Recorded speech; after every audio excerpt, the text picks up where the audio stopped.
معراج النبی صلی اللہ علیہ وآلہ وسلم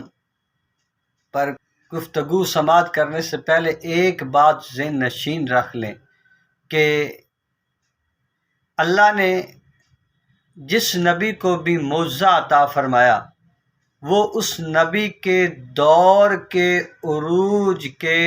غرور کو توڑنے کے لیے کافی ہوا۔ مثال کے طور پر حضرت داؤد علیہ السلام کے دور میں لوہے کی صنعت کا عروج تھا۔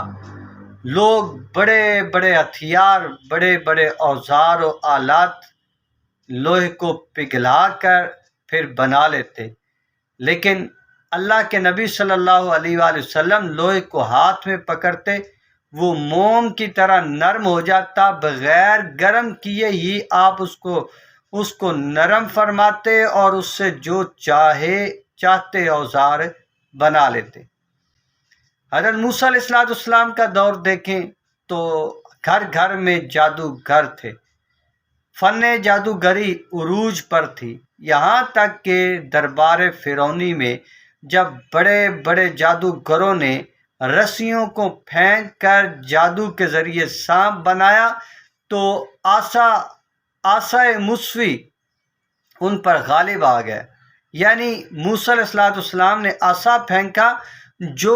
اژدہا بن کر ان ساری رسیوں کو کھا گیا، اور پھر موسیٰ علیہ السلام نے ہاتھ آگے بڑھایا تو وہ عصا آپ کے ہاتھ میں آیا، اور وہ رسیاں کھانے سے پہلے بھی اتنا تھا، بعد میں بھی اتنا ہے، نہ قد میں فرق آیا، نہ حجم میں فرق آیا، نہ وزن میں فرق آیا۔ تو یوں حضرت موسیٰ علیہ السلام کا معجزہ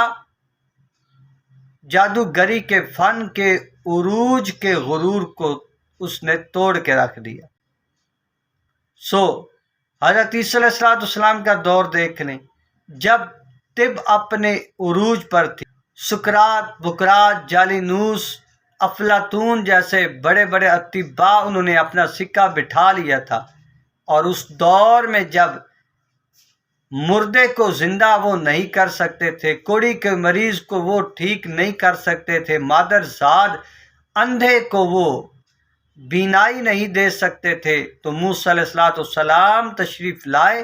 اللہ نے ان کو وہ معجزہ دیا کہ انہوں نے کوڑی کے مریض کو چھوا، وہ ٹھیک ہوا۔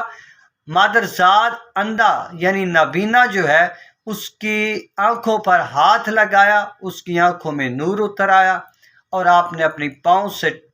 مردے کی قبر کو ٹھوکر ماری اور وہ مردہ اٹھ کر آپ سے باتیں کرنے لگ جاتا۔ تو یوں معلوم ہوا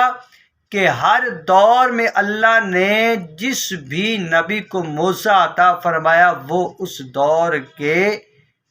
عروج کے مطابق تھا۔